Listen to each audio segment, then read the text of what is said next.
All right, so let's call ourselves to order here. I think we're all assembled.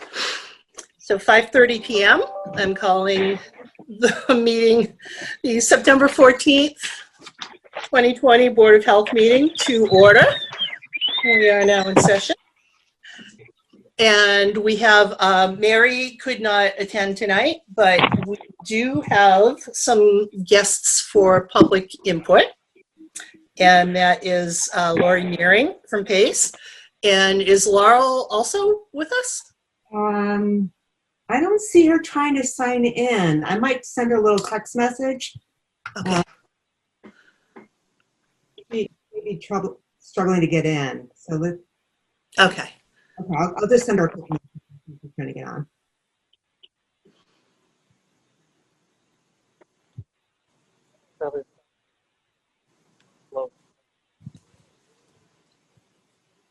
Oh wait.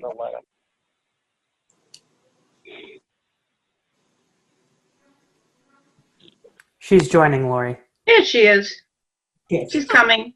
Okay. There. There. Oh, now I can see all my little thumbnails of everybody. Laurel, you might need to unmute. Hi, everyone. Hi. Hello. We just called the meeting to order. It's nice to see you again, Laurel. I think I've only met you the once, but it's really good to see you at our meeting, you and Lori here for some public input. As you know, you are not on the agenda for this meeting, so you are coming under public input, and I would be more than happy if we, get into something that looks like it's going to be a real discussion, which it probably will. Then, we can put you on future agendas as often as needed. You have an open invitation. Appreciate that. Thank you. Well, that's exactly what we. So. What is it? So on that note, if you could, you have the floor. Give us your input. I'm sorry. Did you say Pam? We have the floor. Yes, you do. Yeah, Laurie, and Laurel have the floor. Team. I'll just mention that I'm speaking through two different monitors. My laptop monitor broke a few days ago, so I need to get. I'm not looking at you directly because I'm looking. It's just weird. So yeah, I got it. We all know. Whatever works. Been there. Yeah.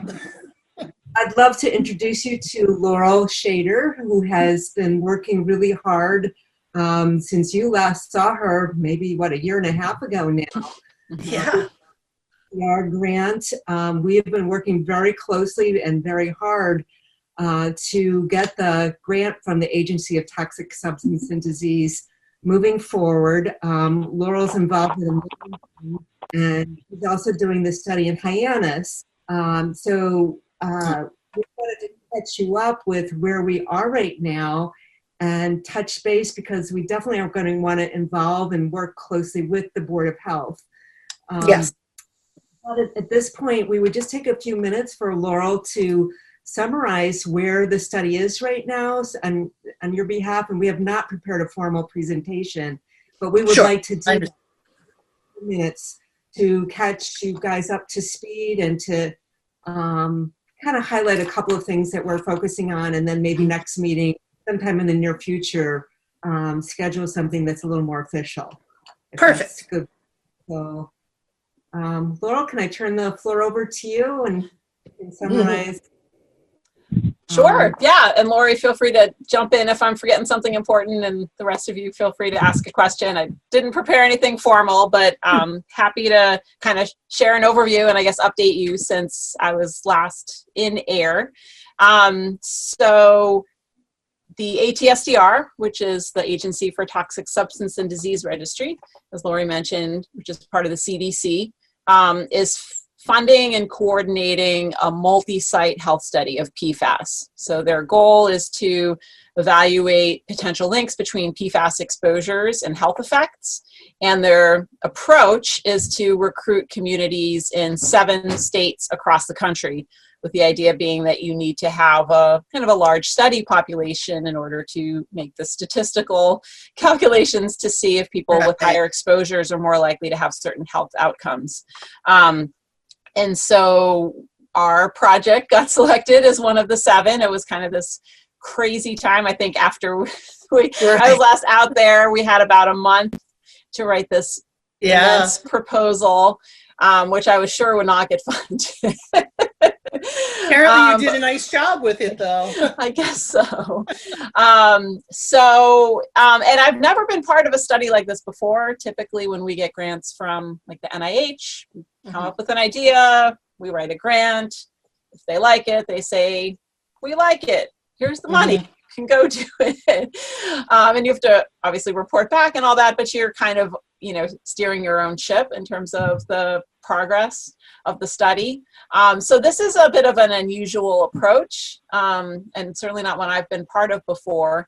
So their approach is to develop a core protocol that all 7 projects have to follow. And the other projects, in addition to Massachusetts, are in New Jersey, New York, Pennsylvania, Michigan, Colorado, and California. I think that's 7.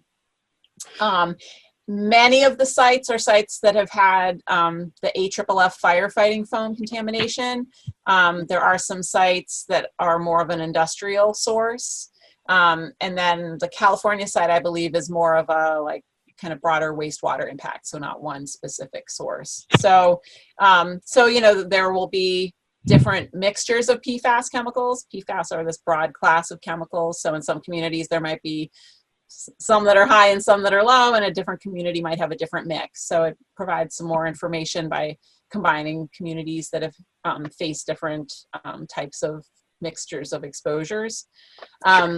So each of the projects, some of them have just one community and some have multiple, like ours has 2 communities, have to follow a core protocol, which makes a lot of sense because, at the end of the day, we need to somehow combine the results from the 7 projects.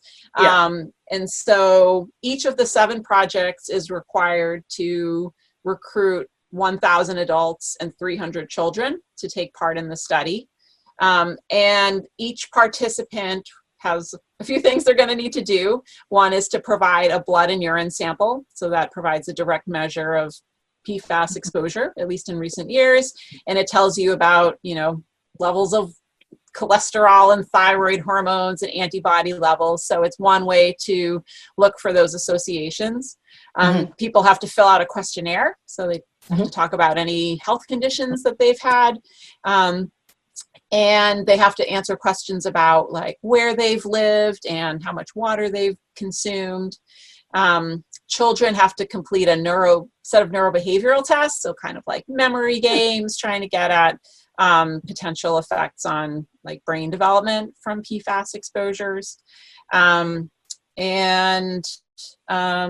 those are the main components. So all the participants across all 7 sites, so all 7,000 adults and 2,100 kids will follow the same protocol.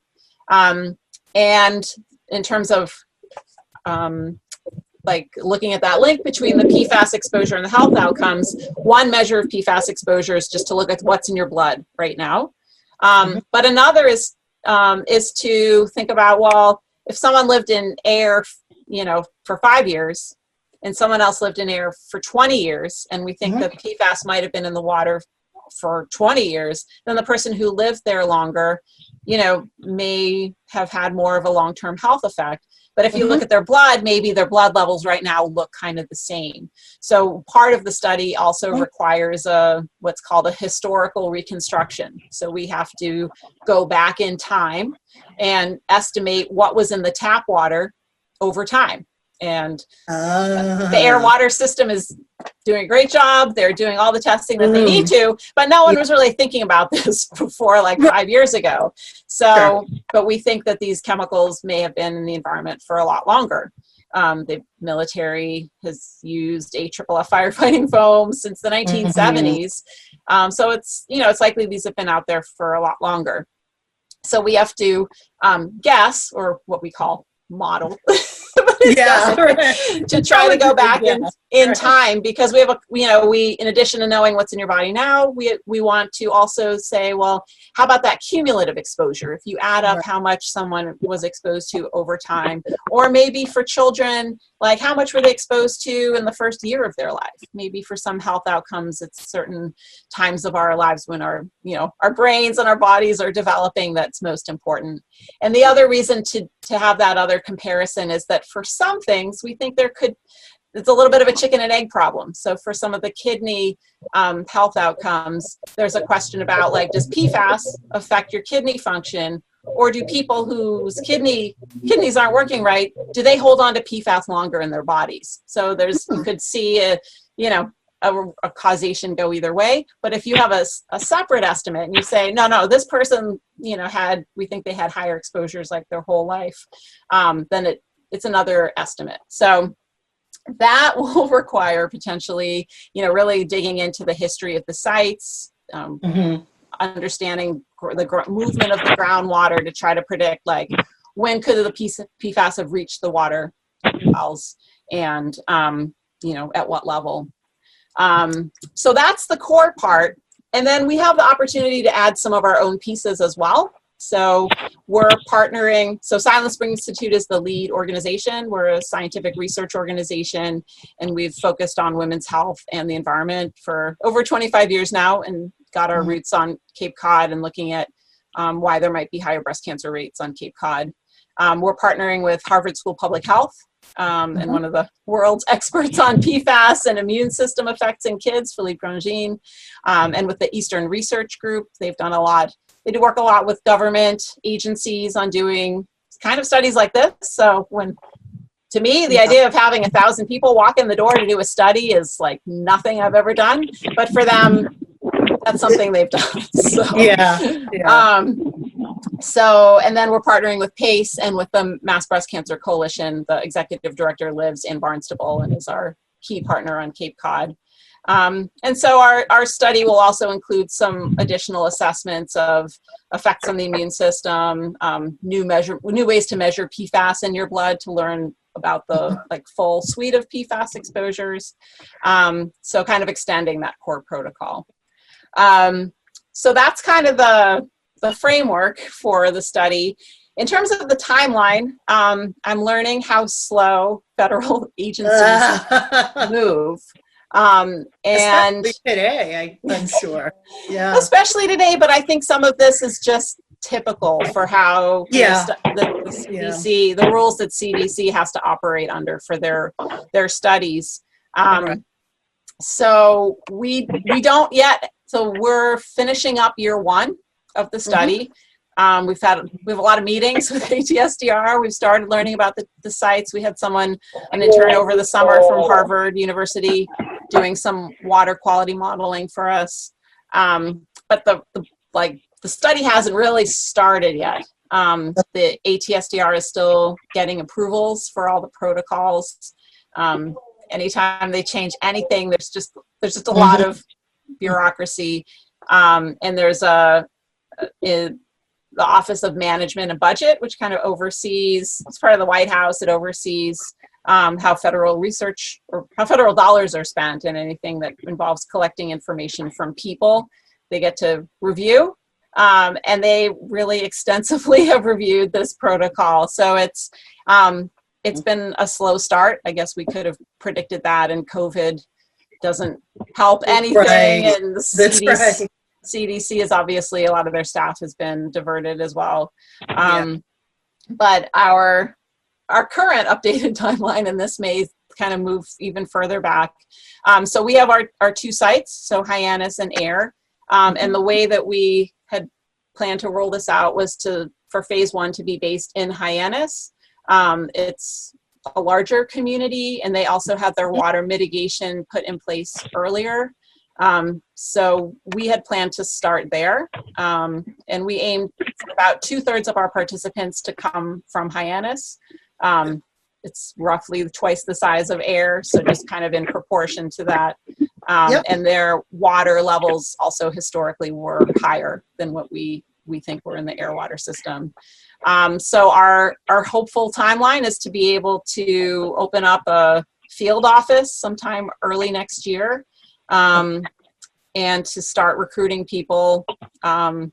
We keep pushing it back because it all takes a lot of time, but sometime early in 2021. And with COVID, it also will kind of slow things down potentially, make it harder for people to come in the door. So we had originally planned that we would be recruiting people in Hyannis and having them come into our study office to do the blood draws and the questionnaires for a year. We'd have our bearings, we'd have a lot of things kind of figured out, and then we'd switch to Ayer, and then with a smaller number of people and also having figured out how to do the study, another 6 months to do the Ayer component.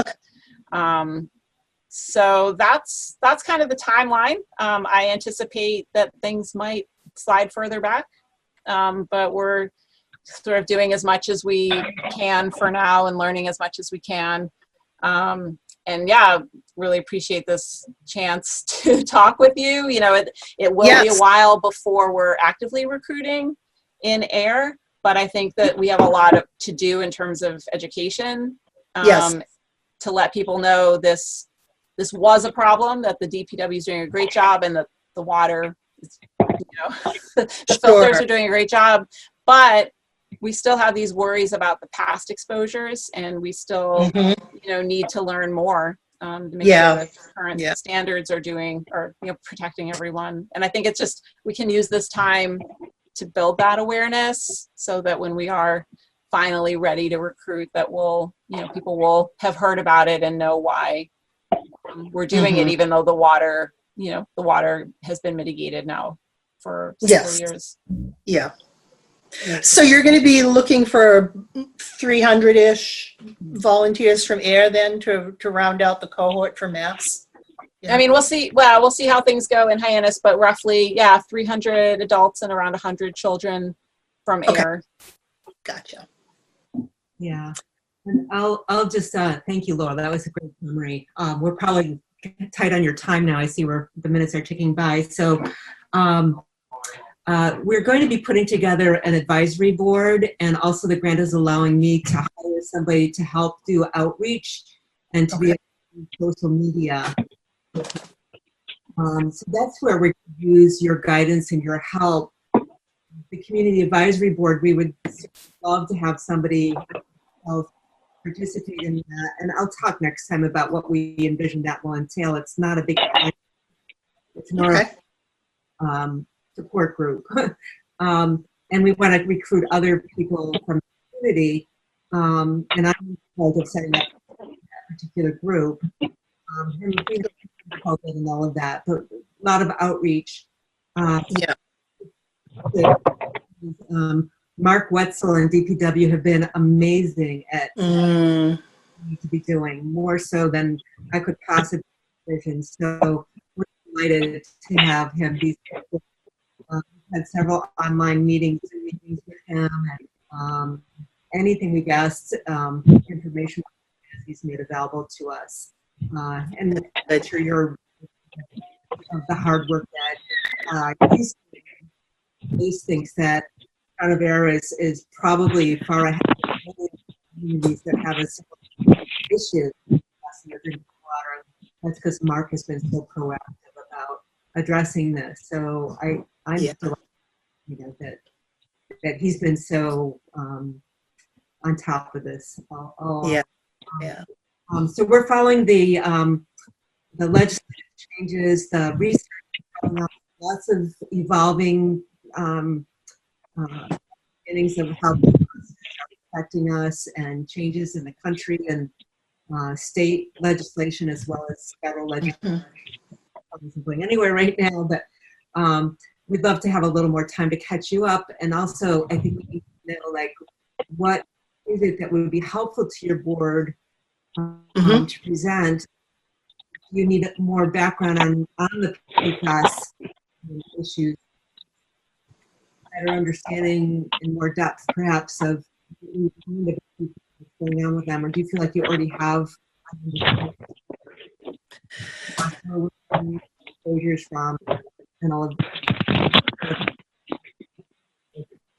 Lori, you're a little glitchy. Yeah. There's another line that's having some background sound. So Yeah. there's I'm hearing something else. Yeah, there is some kind of crackly thing. Okay. Kind of Want me to repeat that or? yeah, just repeat the last portion of what you just said. We're wondering, can you hear me better now? I'm leaning. Yeah, Mhm. yeah. That's good. We're wondering what you would like to have presented at your next meeting in terms of how much science and technical information would be helpful to learn about PFAS and where it comes from and what the sort of health issues are, or do you feel like you're already on top of that and that would be maybe not such a good use of time? What do you think, Trish? What's your You know, take on I think if the science part of it, I think the more information, the better, Lori, because there's been so much, people ask all the time about the water and you see them saying, my neighborhood, the water isn't good. And it's very different in different sections of town. And there's been so many questions. I think it'd be great. The more information we have, the better. But if you, just like when we had the meetings about the PFAS and we were overwhelmed by the slideshow, the presentation, there's so many parts per trillion, the science for lay people like myself, it's like, whoa, what are they talking about?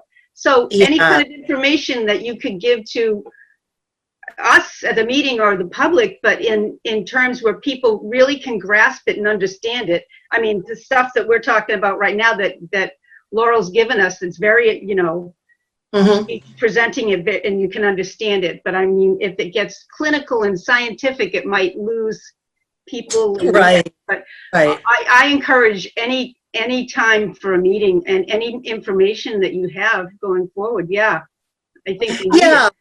I kind of agree with that. I think it should go to kind of a basic level, and if people want more advanced information, that we should have a repository somewhere, and we can put that on any documents, presentations related to this. We can make a PFAS section, or a list, or Silent Spring study, or whatever we want to call it, section of our website, and have additional information there. So maybe what might work the best for us is we have a meeting in 2 weeks. Yes, we do. 28th? Yep. So if you are ready, then one thing we could do with that meeting is put you on the agenda so that it will be clear that you're going to be talking about this, and we'll dedicate a time. We can give you as much as you need. Just let us know. Is it 20 minutes, a half hour? I'm sure we could spend hours on it, but it's also, you don't just get to come once and that's it. So we can do this as a series if you think that it's, I don't want to tie you two up on, every other Monday night, but actually, I think once we get into October, we only have the one meeting because of town meeting, and then like November, December gets weird. So it might actually be just once a month through the end of the year.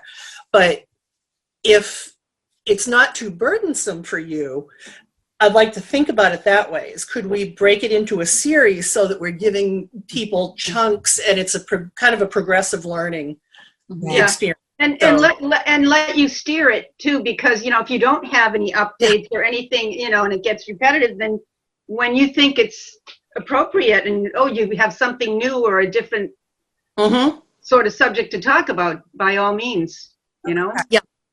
Okay. The other thing, that seems good for us to give updates on the project, but we can also give updates on, there's always new PFAS news. At some point, DEP will issue their new standard.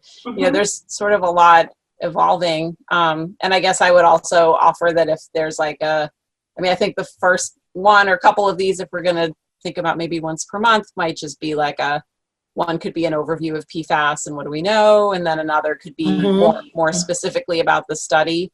But if there's certain things you want to hear about, I mean, I can talk about PFAS all day. So if there's something in particular, I do. So, Right. but if there's something particular, you hear about something, or you want to know a specific part of this study or whatever, I'm happy to tailor it towards what you'd like to hear about. Yeah, I think any updates would be great, Pam. And we did have a lot of information last year, not just with RAB, but when Mark Wetzel had a presentation at the high school, we had a lot of handouts, and that was the first time we heard about the Silent Spring study and just starting to talk about it. Yeah. So you don't want to be redundant with the same handouts from last year, but we definitely want to know the updates that you have and any news that you need to know. Yeah, anything new. Well, the other thing that we can do is, and maybe this is a good assignment for all of us in our own way, because we all touch the community in different ways. That's kind of the nice thing about the makeup of this board. And maybe we should think about what would be the best way to get information out there and not make people, feel like they're drinking from a fire hose, not do it in dribs and drabs so it's so slow, but yet it's understandable. So some of the things that come to mind is we don't have to do all this within the constraints of the Board of Health meetings. The board has in the past put together information sessions. We did, townwide upstairs in the Great Hall when we did the well moratorium in the Shepley's Hill affected area of town. And one thing I recall from that experience, that was when I was very new to the board, and I got a really good taste of how words can be heard differently. They can be repeated differently as time goes on. And, we never said that the drinking water was affected in that case. It was all about wells, and do you have well water in that area? But we got a boatload of questions from the public about, oh my gosh, what does this mean? Have I been drinking arsenic in my drinking water? For how much arsenic have I drunk? So I think that to me is the benefit of going slowly and giving it the amount of time that it takes, so that everybody attending, everybody that's interested is really they're really understanding it. They're getting the basics. Right. So we could do that. Trish was really active. Trish, you pretty much pulled together that, the vaping forum. Or was it vaping, or was it? The opioid, when Jane. Opioids, that's right. That's right. Yeah. So, we can have something, we could work with the school, we can, work with town hall to see if we do like a joint sort of co-sponsored Board of Health and PACE. We might even get some interest from selectmen for being part of that, because it is a town-wide issue. So there's a lot of ways we can do this. Let's give that some. And like Lori said, Mark Wetzel, he's been very receptive, and he's always willing to talk about it, and we could reach out to him and And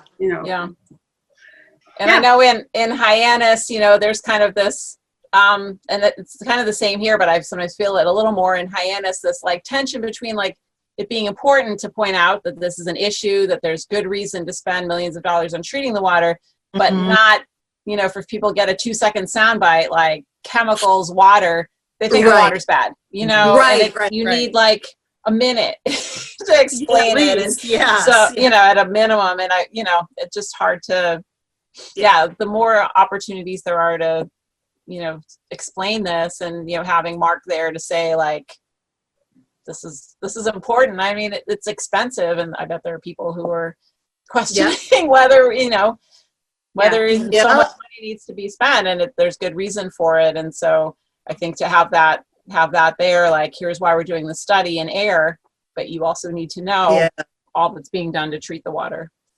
Well, the good thing about Ayer is that as a community, we are a bit bruised and battered on the environmental front. And I grew up in Ayer, moved away for a long time, and I have to say the first time I saw Laurie was when I had just moved back to town and she was at the Rotary holding up a glass, or a pitcher of water. It was like, I thought, wow, this is great. This is a new Ayer. This is not the Ayer I left many years ago. But I think that we're kind of in that mode now where, we've seen that whole fiasco that I think is where Pace really got started. Is that right, Laurie, with the unloading facility? No, that was, we started with Devon's stuff. Okay. You go back even farther. Yeah. Yeah. Yeah. Issue. Yeah. Yeah. It's, Good. we've been through a lot. We've had a lot of things. We've had, of course, Shepley's Hill, and people in town have always been very engaged. And I think there's a certain, sort of push and pull in town that the Army made us prosperous as a town. It supported many, many businesses and many people who worked on base. And now it's kind of the other side of it, the downside of it, is that there are a lot of unpleasant chemicals involved, and a lot of them don't go away easily. And I think without Pace, we wouldn't have known the half of it. I really, Absolutely. we wouldn't have known so much of it. Lori, you brought it to light, really. I mean, but it's, if you think about it, as someone like Pam and I that have been here our whole lives, why we never thought about it, and we knew there was gasoline and chemicals and jet fuel and all these things. I know. Like, oh well, that's Devon's. It's like a different area. We were very naive not to think it runs Right. downhill, Right. So- That what is Devon's is also Ayer, and vice versa. Yep. It's not like the water stops at the border. Right. It stops At the at fence. gate. Yeah. Right. So, do you think that The flip side is of 2 weeks too soon? Laurel, what do you think? I think No, that's fine. I can talk about PFAS anytime. Yeah. Okay. You're right. But you should let us know how long to aim for, and if it's, something we might do once a month, then it doesn't have to be as comprehensive. So whatever you think is a good Yeah. amount of time. I would say probably for the first one, because a lot of these things kind of take a little while to build up steam. So as more and more people know that this is going on. So if for the next meeting, perhaps you did a good intro, we'll put some information on our website. We'll get the agenda out early so that, people know that you're going to be at that meeting, giving us some information, but also that it's not a one-shot deal, that there'll be some follow-up, either additional Board of Health meetings or some other format. We'll plan to provide a simple handout, and maybe if we do PowerPoints, copies of the PowerPoints, ideally, Wonderful. so that people can have a chance to look them over. And if you choose to print it out, like I like to do, and to take notes on, Yeah, I like that too. Yeah. I have a question for Laurel. Is it similar? Have you had a similar format like this in Hyannis with their Board of Health or other agencies that in the city itself, town, city? I don't know Hyannis, what the population is, but have you had a similar? Yeah, I'm trying to think. We've our community partner has spoken at the town council meeting, and I'm supposed to be on the agenda for an upcoming meeting for that. And I've talked with the water board. We haven't specifically met with the Board of Health there, but they're definitely on our list of people. We're hoping for something similar to keep everyone in the town updated, and it's Right. going to take a lot of work to get the word out there and to motivate people to take part in this. Yeah. So we'll need a lot of help from a lot of people, and I like the idea of a forum bringing together all the different voices that you mentioned. So Yeah. That's where I kind of see this going, is that it might be something that's best done in a, well, at least at some point, done in a kind of a dedicated forum where this is all we're really going to talk about. We can spend the entire time on it. You know, it's open to anyone in the town, so we can help get that set up. Mm-hmm. Is it also on, people can watch the recording on Closed Circuit TV or the, Yep. Yeah, we're on APAC now, right? So this is being, Yes. it's being recorded, so people will be able to see and say, oh, okay, I'm going to tune in again, and Yep. Okay. we'll get the Yes. word out that it is going to be recorded, just like it is when we have live meetings. So, Mhm. Got Yep. it. And people can find this online too to rewatch it, or Yes. Yeah. Okay, great. on the APAC. So that's an even better, you know, sometimes we don't always get a big crowd at Yeah. live Yeah. meetings, but it is being taped, so people can tune in, and then you'll hear questions later. Yeah. So Mhm. Well, and our meeting time can be difficult too. It's kind of early for it is for people early. to have to commute back home to Ayer. So Yeah. if we did another thing, we could do it at a better time too. Yeah. True.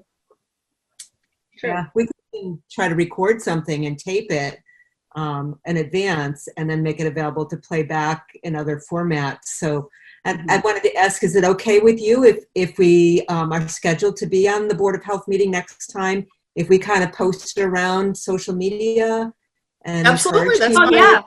Yeah, that's Lori, yeah, they post Okay. the town posts our meetings. I see it all the time, Town of Air. They post selectmen's meeting. They always give a heads up. Yep. And the agenda is posted too. So, Yeah. And then Yeah. it's by Facebook and people spread it around. I think that's Yeah. Yeah. Yeah, definitely. okay, cool. Yeah, exactly. So what's a good amount of time do you think for an intro? Is that something you could do in like a 15 to 20 minutes or? Yeah, that seems fine, and to have some time for questions. Okay. Pam? Yeah. Pam? It's Yes. Bridget. I'm sorry. I was muted. I was outside with Okay. my phone.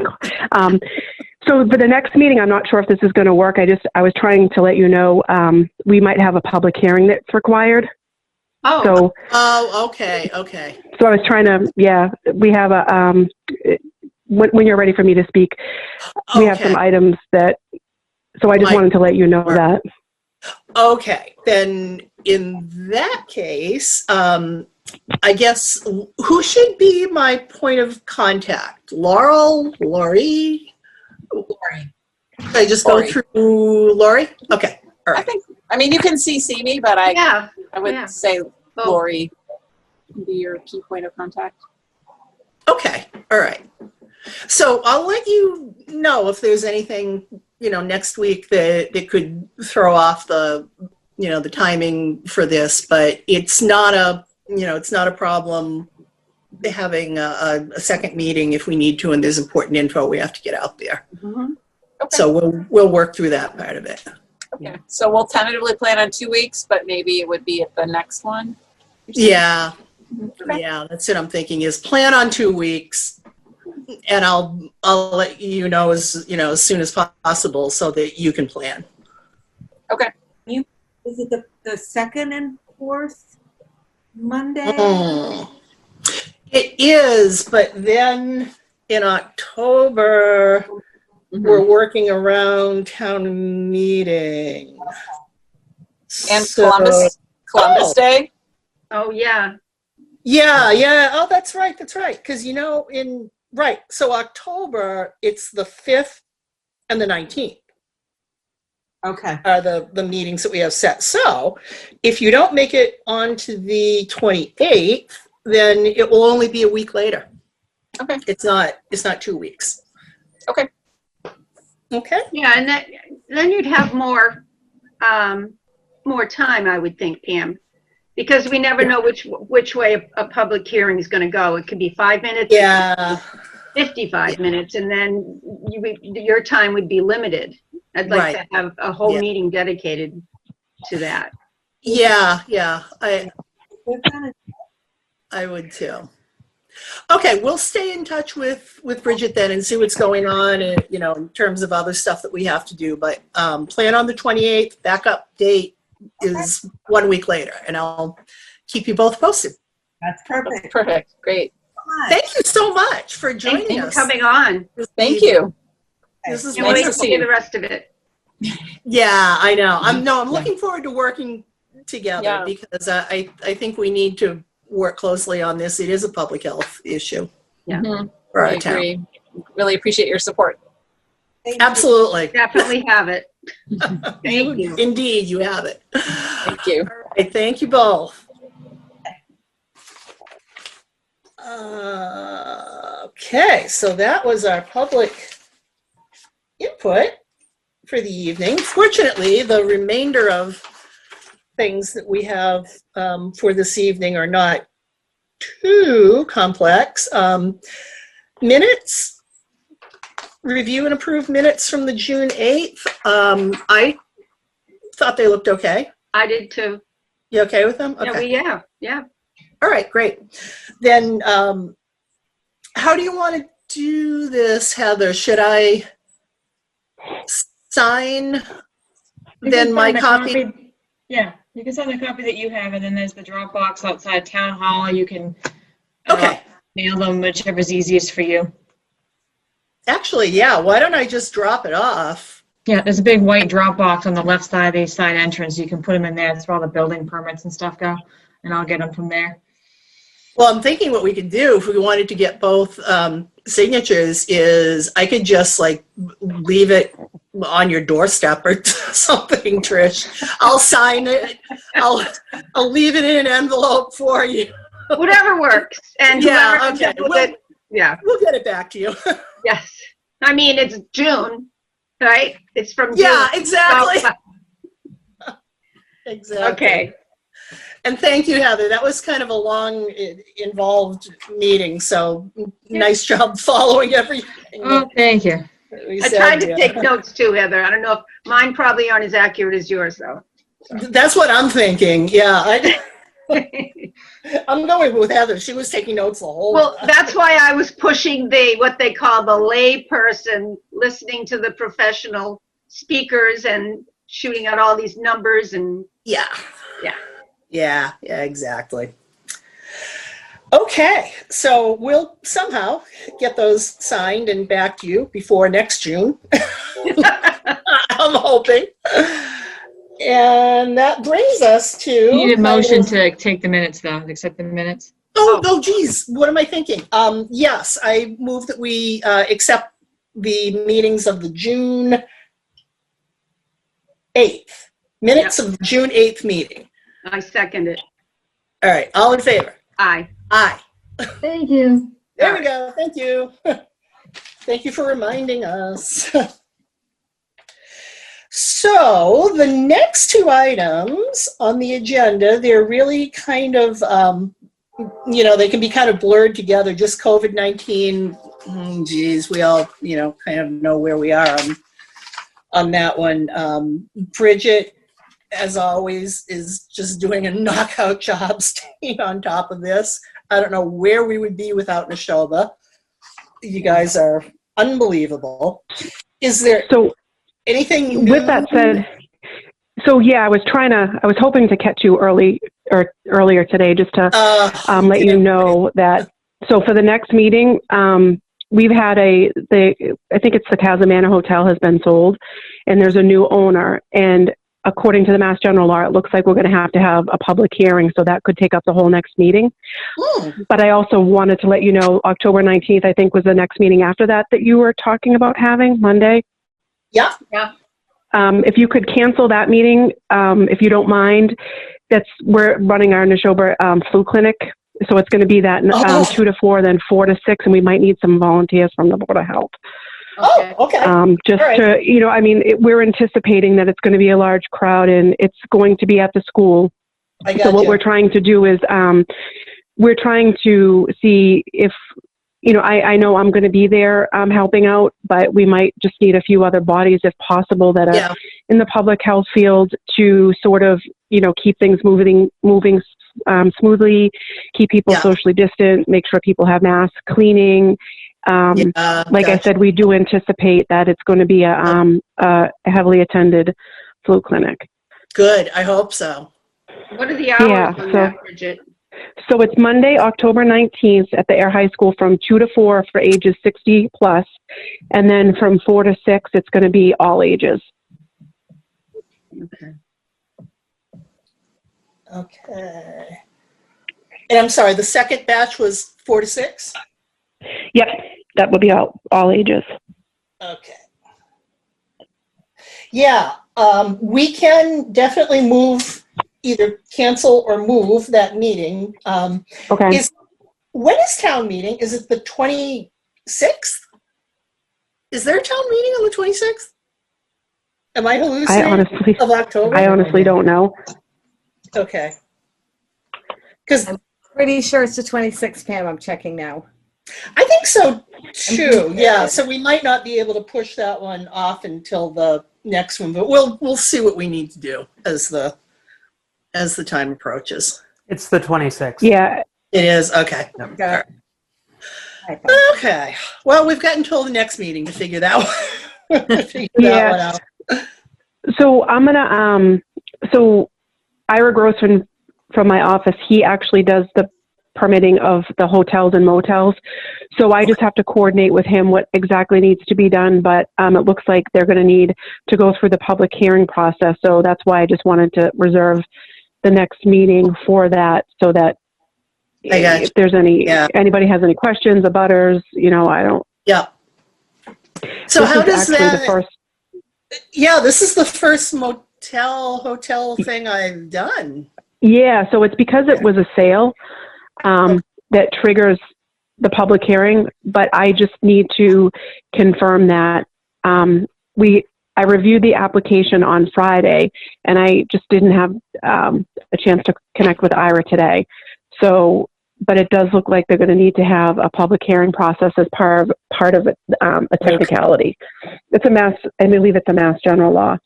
Okay. All right. And so that gets. And it's just because there's a sale of and we don't really have many hotels or motels, and there hasn't really been. It's a new issue, so. Okay. All right. So I assume that's the typical, abutter notifications have to go out. And they have to post it in the paper, but I just didn't want to hold him up. Yeah, exactly. So he can definitely have that meeting, if they want to do the postings for it or whatever. That date is good as far as I'm concerned. Mm-hmm. You always got to verify the timeline for everything, because the paper with everyone being remote is a little slow. If I'm getting the public hearing notice like tomorrow, sometimes they still miss the deadline for Friday, which might push the hearing out just because of that. And if you post in the daily paper, you're talking like $600-700. Yeah. Okay. And it has to run twice. Is that correct? That's what I'd have to look at. I don't know. I know zoning has to go twice. I think we had to 14 do it days before the twice. hearing. So, I mean, even if it falls in the same thing as zoning, we'd miss it anyway, because I can't get it 14 days before the meeting.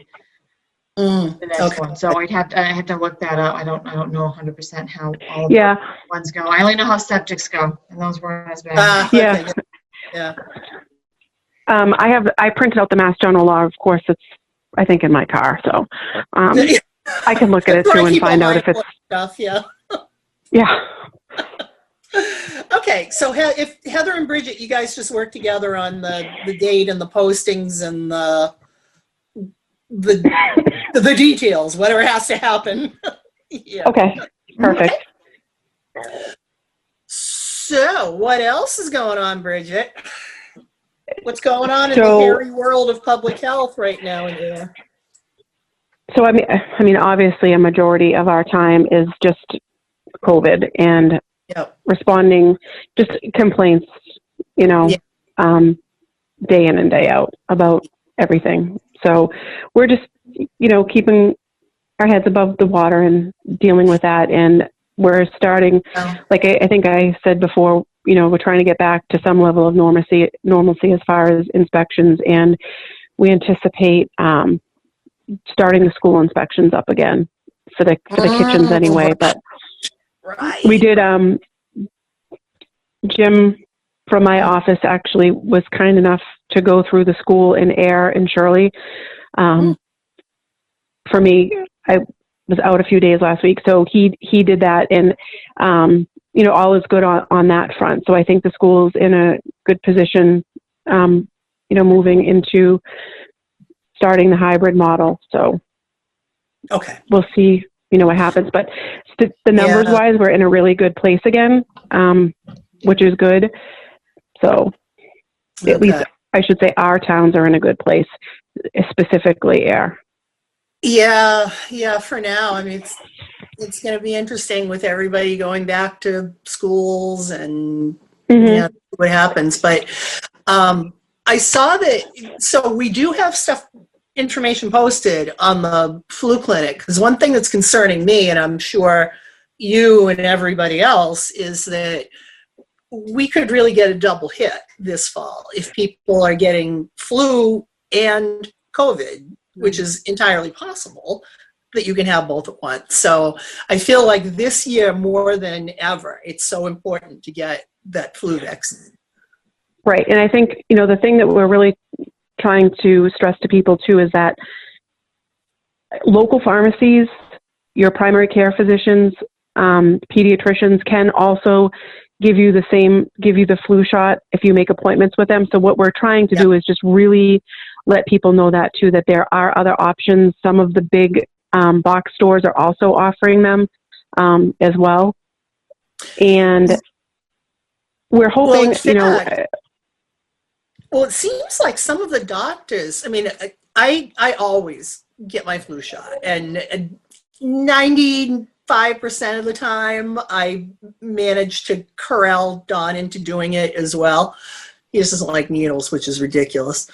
But we had the doctor call us. I had my shot weeks ago because they called us and said, come in early this year. So I'm hoping that a lot of doctors are doing the same thing. They're being proactive, especially with their elderly patients. Absolutely. And so that was, we really are trying to express that to people, that there really are other options. And any individual in our towns, they can go to any of our member towns as well for the flu shot. So if there's something on our flu clinic schedule that's not good for somebody that lives in Ayer, they can go to the Shirley Clinic. They can go to the Harvard Clinic. So there is, you don't have to be specific to that town. So those options are also available. But like I said, we're just trying to let people know that there are other options. And we're hoping that wearing the mask also helps keep some of the stuff under control as well with the flu. So I hope it does, because I can't imagine what the ERs are going to look like if they're getting, the double whammy, the COVID and the flu. It's going to be a madhouse. Right. And, Tamara is our community health nurse. She also does the contact tracing for a lot of the cases, not all, but a lot of the cases in our towns. And, I talked to her last week, and the average age of individuals now with COVID that are being diagnosed in our area is around 12 to 22 years of old. So we're really trying, it's completely flipped. So we're really trying to, get parents to understand that all the stuff and activities that they do out of school can affect what happens in the school. And a lot of it is, sleepovers. There's been some cases related to sporting events, some vacations. So it's really important for parents to know where their kids are, what they're doing, and for contact tracing purposes, it makes things a lot easier. That was a big jump. That's interesting that it's moved to that. What are the presenting symptoms these days? I know that shifted a little bit over time. With the younger kids, it seems like it's more, God bless them, they bounce back much quicker than the older population. But it's generally sort of the allergy type symptoms, especially runny nose. Low-grade fever isn't always a symptom anymore. Yeah. Cough, Yeah. headache and tired is also a big one. And people kind of shake that off sometimes as I've been busy. It's Yeah. very stressful. Yeah. So it's really important. We've really been trying to educate people, really know where your kids are and try to limit contact right now as much as possible outside of school, so that when kids go back into school, we obviously don't have major issues. Right, right. Are there people showing up with like the other symptoms, the runny nose and the cough, but not the difficulty breathing, the tiredness, the So headache? the younger kids are those symptoms, and then and it varies. There's been cases of younger kids, 19 and 20, having severe breathing problems. But they tend to bounce back quicker. Yeah. So, boy, this is a sneaky bug. yeah. So that's sort of the biggest thing that, like I said, we're trying to really let people know when the flu clinics are, where they can go, for other options, and then really pay attention to what you're doing outside of the home, because it's, we can all be prepared in work, in schools, for this, but what happens outside of the school is really what's key, and we're really trying to limit that as much as possible. And we keep telling people you can do things and be safe. Wear the mask, be socially distant, wash your hands, pay attention to what you're doing. Yeah. And if you're not feeling well, just stay home. Yep. And I also want to say too, that the purpose of the testing, people keep saying, why do we need to test? Why do we need to test? And that is to really know where the problem is, and to really kind of just try to eliminate it right there before it starts to spread. You have to know what's going on and where it's going on. Exactly. If you're going to control it. Where's the best place to go for a test these days? So this is just what I keep telling people, because I'm not trying to defend myself, but I am literally on overload with regulations. I can't imagine, actually. So what I tell people for the best, most up-to-date information and where I go is mass.gov. They have testing sites available. And then I do know, sort of around here, I just heard that there's a spot in Lowell on Pawtucket Boulevard that's really good. I think you have to, call ahead, but you can, I think, pre-register. You go in, you get your test done.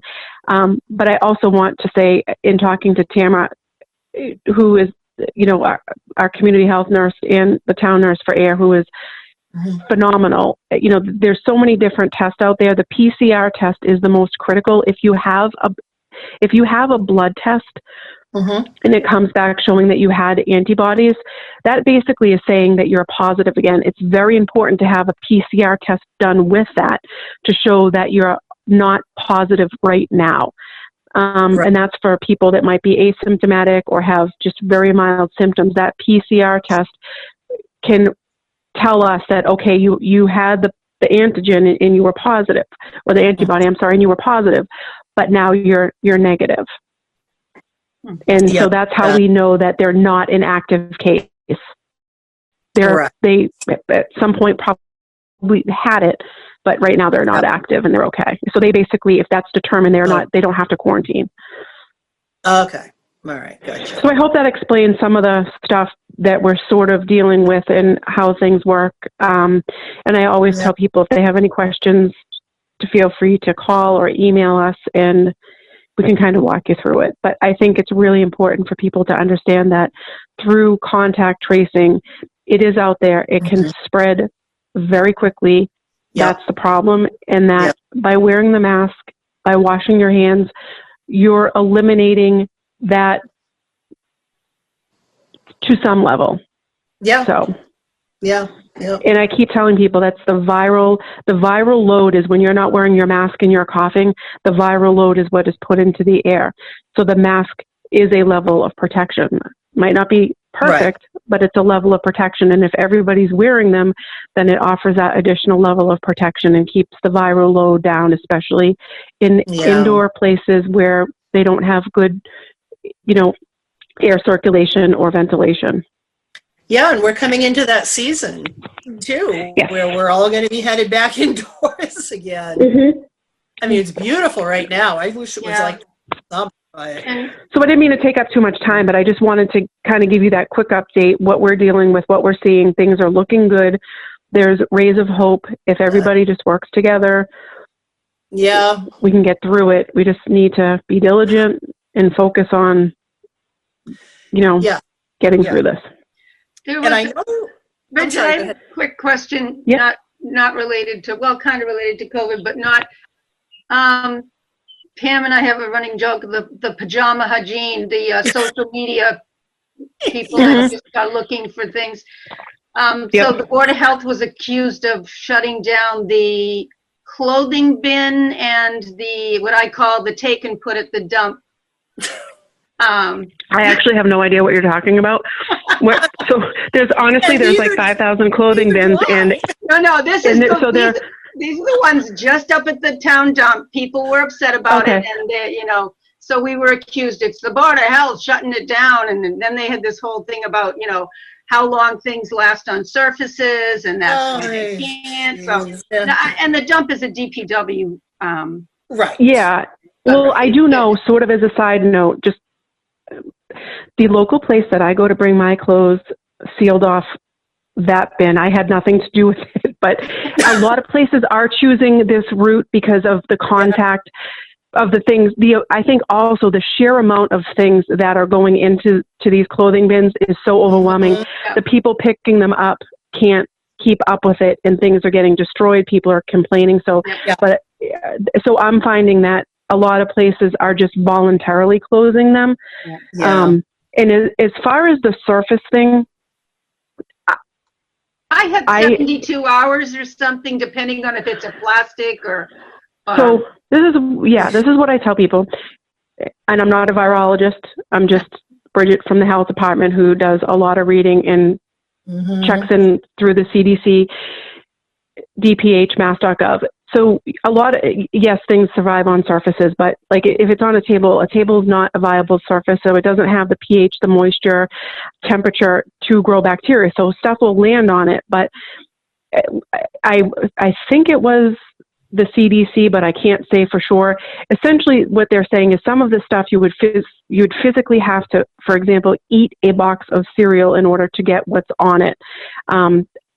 That's why in supermarkets, if you think about it, we're all in supermarkets, we're shopping, but the risk has been very low. The cleaning helps obviously keep up with it, but as far as the surfaces, yes, things are on surfaces, but is it actually the viable virus? And I think that's where, when it's in the air, the viral load, you can walk into it and you can breathe it immediately, and that's why we really have to focus on the airborne component of it. But the surfaces, I think they're focusing less on that and more on the airborne piece of it. And really what I tell people is, everything we get, and we really direct people to mass.gov and CDC. That's the most up-to-date current information, and that's where people should be going, not social media, because it's people's opinions. It becomes overwhelming, and it's not entirely factual. And that's what we really want, is to make sure that people get factual information. So everything we do is through, like I said, mass.gov, CDC, and then the EPA has a list of chemicals that are approved for cleaning that are, and that's where we send restaurants, nursing homes, anybody, homeowners that wants to purchase these products, they can go through that section, through the EPA. And I think there's links on CDC and mass.gov, but really we just push people to try and stay away from social media and really get the facts through the real sources, I guess. You're absolutely correct, Bridget. And social media, I'm not really sure how a virus, an organism, and a mask became a very politicized thing, but I don't either. It sure did, and it's ridiculous. No, and I mean, you know what? I tell people it is, and for me, you know, personally, we go out and we have been inspecting since March, and I have been in literally hundreds of restaurants and just basic, like, because of the complaints, places I normally don't inspect now, and. You know, I mean, I wear the mask, I wash my hands, I'm diligent about keeping 6 feet away. I try to limit inspection times, and, you know, so far, knock on wood, so, you know, it's been good. But, you know, if we're diligent, we can get through this, but we really have to understand that, is the mask making a difference? I absolutely 100%, you know, have to say, based on what I'm reading, yes. And, you know, it's, Absolutely. me you know, Yeah. but that's, you know, it's a debate that people are having. And, you know, at the end of the day, you know, our job is to give the best information to keep people as healthy as possible. And I think that's, you know, that's really the direction that we're trying to go in. And I push people, like, I mean, I just stay off social media and get your facts from us. You know, I talked to Cindy from the, town of Ayer, is the IT department, and we're going to try and put more things on the town webpage for people to see, links to click to mass.gov and the CDC. So we're hoping that helps a little bit too. Yeah, because really the Facebook is the last place in the world you should be getting your medical advice or scientific advice. 100% agree. 100% agree. When I go to the doctor, for my physical, he tells me, don't go on the internet and look up things. You just talk to me. And I'm like, okay, it's the same here. But you know, check with your medical professional, check the CDC guidelines, check the state website. But that's why I think these people that are getting it wrong, it's great that the town puts it on Facebook. The town of Ayer, they updates it. So there it is. Go look at that. Absolutely. And there's absolutely no way that we as Board of Health can get into playing this game of whack-a-mole on, you know, on Facebook, because people do have a right to say whatever they want, no matter how outlandish it is. That's your freedom of speech. Right. But absolutely, what irks the heck out of me is that you even have the right to, you know, go out and do something totally ridiculous that you know is going to give you the virus, but you don't then have the right to visit that upon people in the ERs, the people that have to take care of you, your other family members. So, and that's sort of, I feel like there's a lot of selfishness flying around right now. Right, and that's the sort of the point that I, you know, we've really been trying to drill home to people, is that just because somebody's in a nursing home or they have a pre-existing condition doesn't mean that it's okay that they got COVID, because it was preventable. You know, somebody in a nursing home or somebody in a rehab didn't go somewhere to get COVID. It came to them. And that's, you know, that's not okay. They have a right, just like the rest of us, to enjoy life to the fullest. And it's not okay that because they're older, they got it. We have an obligation to protect people, all people, from you know, obviously a Board of Health standard. This is my soapbox now, but so that was, you know, that's absolutely correct, that, you know, you might get it and you might not get it bad, but the person that you gave it to might give it to somebody and it will get them bad. That's the thing. It's a cascade. If you're going to go out there and get it and then crawl into the, you know, darkest depths of a cave somewhere in the woods and stay there, then then that's the way to do it. But you don't have the right to play fast and loose with other people's health. And that's what communicable diseases do. Exactly. And I think the whole point here that we can't forget is I understand, you know, people say it's not that bad. People that get it, it's not that bad.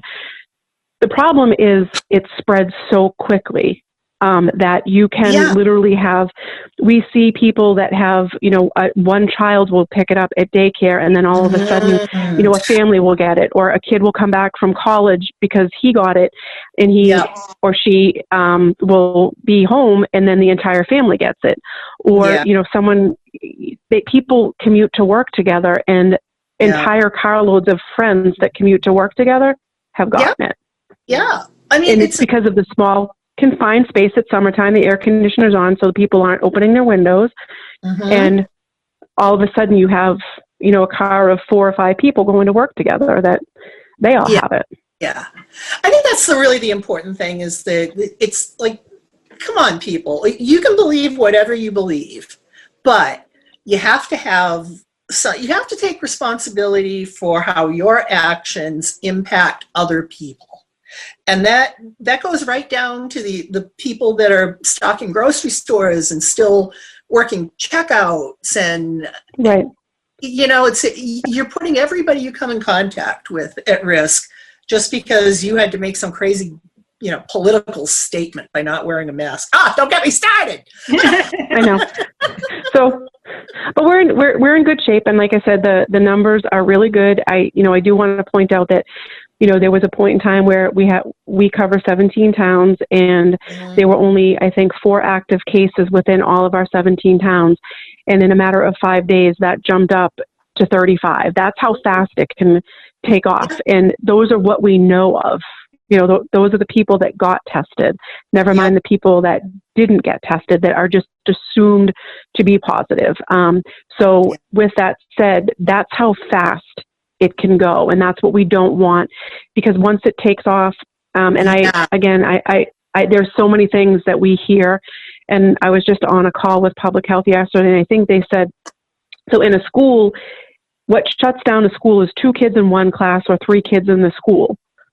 So if we want to get back to normal, we really have to be diligent about what happens outside of school and what happens, outside of our everyday life, because that is a low number, right?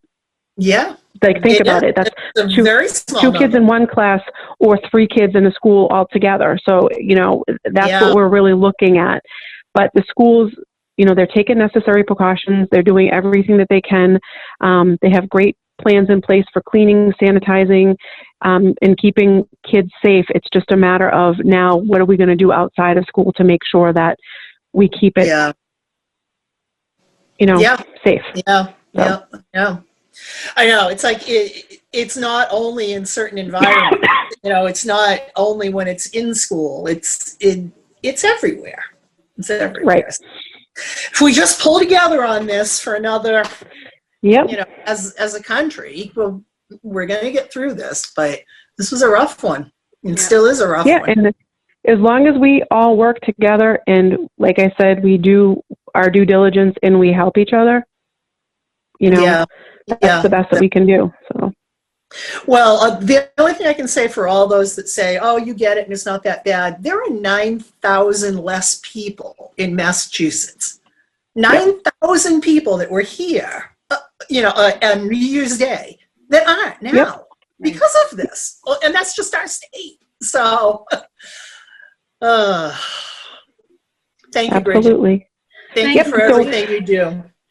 Yeah. Thank you for thanking me. But so if there's any questions, like I said, in between now and the next meeting, just let me know. But as far as that public hearing, I didn't want to throw you off course, but we just got the application on Friday, and I was hoping, or at least I reviewed it on Friday, and I was hoping to touch base with Ira this week. And then, we got to do it. I don't know how, if there's abutters that want to come, I don't know how long the public hearing would take. Right. Yeah, so, I think if we're doing a public hearing, I'd like to keep the other stuff that we do at that meeting to a real minimum. That's what. Yeah. There's a time limit on the Zoom meetings as well, to like an hour, which we're already over. So sorry, guys. Oh, yeah, true. All right. Cut you off after an hour and a half.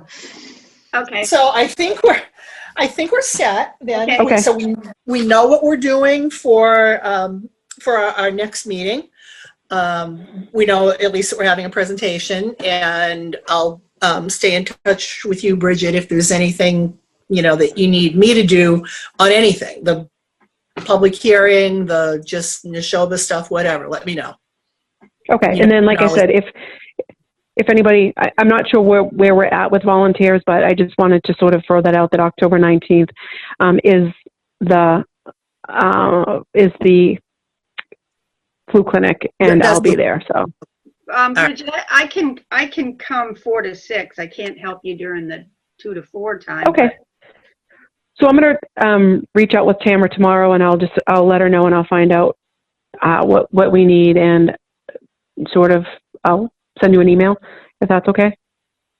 Yeah, let me know if Okay. you need somebody then for the 2 to 4. And, Okay. I can cover that so then there'll be a Board of Health person at both sessions, so. Okay. Just Perfect. let me know Thanks, if you guys. definitely need me. All right. All right. Okay. Thank you, Bridget. Thanks. Have a good night. You too. You too. Bye. So, all right, so we're all set. We have no other miscellaneous or whatever. So I think anything else? Trish, you look like you're in the witness protection program. I know. You know what it is? I came in here. This is where my grandson hangs out and plays his video games. And it's like, Oh, God. I have this tiny little lamp that I just turned on in the back because it's getting dark. I have the shades up to get some Yeah, I know. natural light, but it's Yeah. dwindling. Yeah, I know. So started out in light. Anyways, I think we're good. Yeah. So Heather, anything No. from you? No, if I don't have anything, I'll send you an email tomorrow. Yeah, that's fine. Bridget for that public hearing, because we're going to have it next week. We don't want to have the presentation, so we got to figure all that out. Right. Okay. That sounds Okay. all right. All right. Thank you, everyone, very Thank you, much. everyone. Anybody feel like making a motion to adjourn? I make. Well, the woman in the What time? shadows, please make a motion. At 6:46, I make a motion to end the Board of Health meeting for Monday, September 14th. End. Done. Perfect. I second. All in favor? Aye. Aye.